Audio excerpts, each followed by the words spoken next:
Anybody who knows me knows it's not true.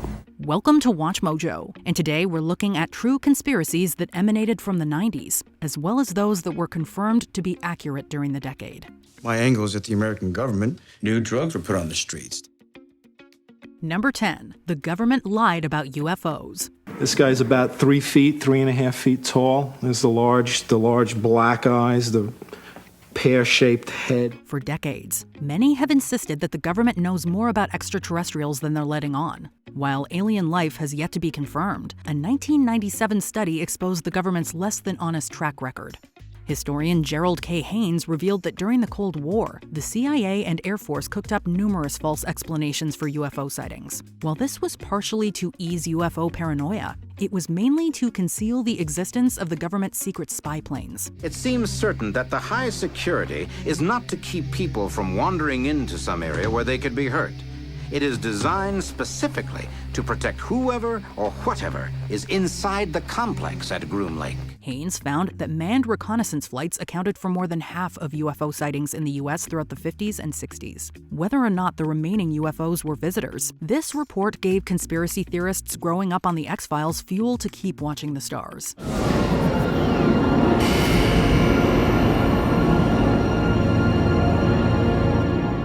Number 9. Study 329.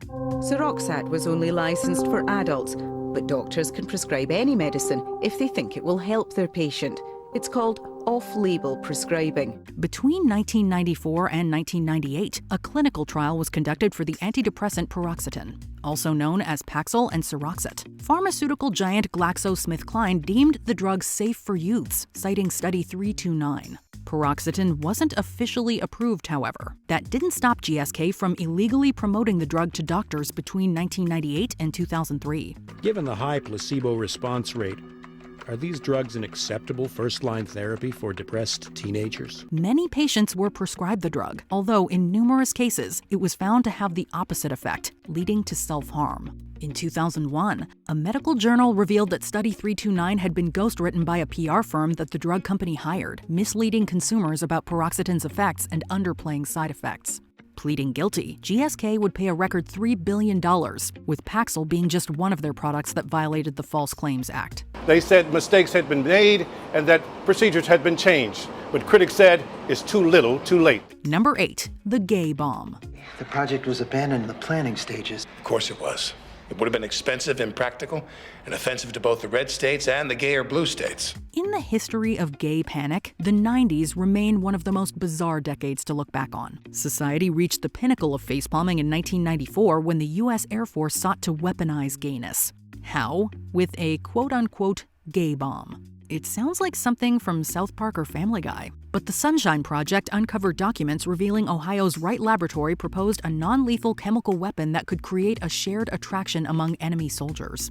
This would supposedly cause confusion, giving America the upper hand. Even into the early 2000s, there was still a push to produce such a weapon with a proposed $7.5 million budget. Are you surprised this came from the same decade that gave us Don't Ask, Don't Tell? You said something about homos in the military. Was the gentleman referring to the many thousands and thousands of gay people who have put their lives on the line in countless wars defending this country? Was that the group of people that the gentleman was referring to? Number 7. Stephen Glass's Tall Tales. These people who I lied to were my friends, and I betrayed them at every step. And that required lying about who I was as a person, lying about every aspect of my life. To your family, to your girlfriend? Absolutely. Joining the New Republic in 1995, Stephen Glass gained a reputation for his colorful stories that left readers saying, "Wow, you can't make this stuff up." Adam Pennenberg of Ford's thought otherwise, questioning a 1998 story in which Glass claimed that a 15-year-old landed a job at the very Silicon Valley company he had hacked. Doing some digging, Pennenberg found no evidence of the company or the hacker's existence. New Republic editor Charles Lane soon found other holes in Glass's story, which was ultimately deemed to be fabricated. You faked Sims. You faked the website. You faked all those voicemails. Restel, you got this hired, totally backwards. Court. It's all crap. It was just one of at least 27 New Republic articles written by Glass that were grounded in falsehoods. As the conspiracy came to light, Glass lost his job and journalistic integrity, pursuing a paralegal career. I think somehow I I did terrible, terrible things, which I deeply regret, and I've come to be defined by them. Number 6. Bob Packwood's diaries. After nearly 30 years in politics, Bob Packwood's reputation started to deteriorate in late 1992. The Washington Post published an article in which 10 women alleged that the Oregon senator had made unwanted advances towards them. Although Packwood had recently been re-elected, this marked the beginning of the end, with another 19 women eventually speaking out against him.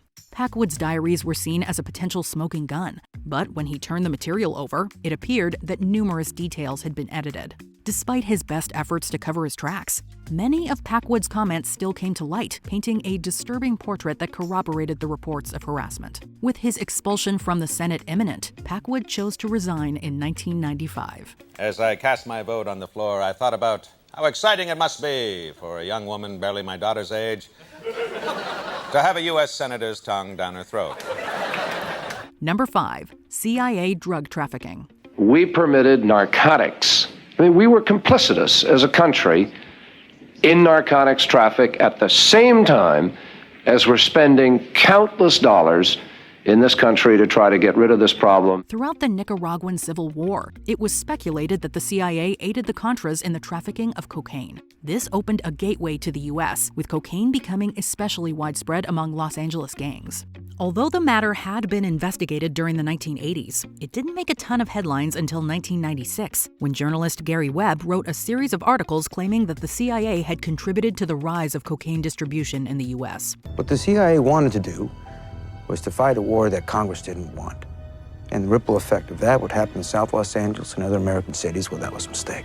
The government and several media outlets conducted investigations determining that the CIA didn't conspire to sneak drugs into the country. However, it was confirmed that the CIA indeed knew about the smuggling, helping to keep the Contras off the DEA's radar. As they explained to me, that this would enable them to gain the traffickers' confidence, keep their informant cool, and it would result in future seizures of larger quantities of drugs. Number 4. Harding versus Kerrigan. The attack on Kerrigan brought home to Tanya just how vulnerable a public figure can be. The surroundings in Detroit suddenly took on a frightening tone. Of all the Olympic sports, figure skating is the last one you might expect to turn violent. People saw just how cold the ice rink could turn in 1994 when skater Nancy Kerrigan was attacked with a baton. The culprit? Shane Stant, who conspired with bodyguard Sean Eckhart and Jeff Gillooly, the latter of whom had recently divorced fellow skater Tanya Harding. At first, Harding rejected claims that she had any involvement in the conspiracy. After Harding accepted a plea deal, however, her knowledge of the attack and cover-up came to light. Although Kerrigan's right thigh quickly recovered, her rival's skating career never did. Harding was banned from U.S. figure skating, while the others involved in the conspiracy received prison time. Your Honor, I don't have an education. All I know is skating. That's all I know. Number 3. Royal marriage troubles. So, were they in love? If there's one thing the royal family has always excelled at, it's maintaining a facade in the public eye. The illusion that was Charles and Diana's happy marriage began to shatter after the Princess of Wales authorized a biography claiming that her husband had engaged in an affair with Camilla Parker Bowles. Diana, her true story, was among the most talked about books to hit shelves in 1992. Although, it would be another 2 years until Charles admitted to the affair in an interview with Jonathan Dimbleby. A year after that, Diana opened up about her affair with James Hewitt during a Panorama interview. With nothing left to hide, Charles and Diana officially divorced in 1996, 1 year before the People's Princess's tragic death. I'm not moving from this spot until they come to me. Number 2. The Naida testimony. They took the babies out of the incubators. Took the incubators and left the children to die on the cold floor. In October 1990, a 15-year-old known to the public only as Naida testified about the horrors that she allegedly witnessed in Kuwait at the hands of Iraqi soldiers. Various politicians, including then-President George H.W. Bush, referenced Naida's heartbreaking testimony while backing Kuwait during the Gulf War. Holes in Naida's statements began to materialize in 1992 after she was identified as the daughter of Saud al-Sabah, a Kuwaiti ambassador to the U.S. It was revealed that al-Sabah made his daughter deliver false testimony. She's a member of the Kuwaiti royal family. related to the Emir of Kuwait. And when she testified, her father was sitting close by. El Sabah had also conspired with Citizens for a Free Kuwait in an effort to promote America's involvement in the war. Although the conspiracy was unraveled, the war had already ended, with Iraq retreating from Kuwait following America's intervention.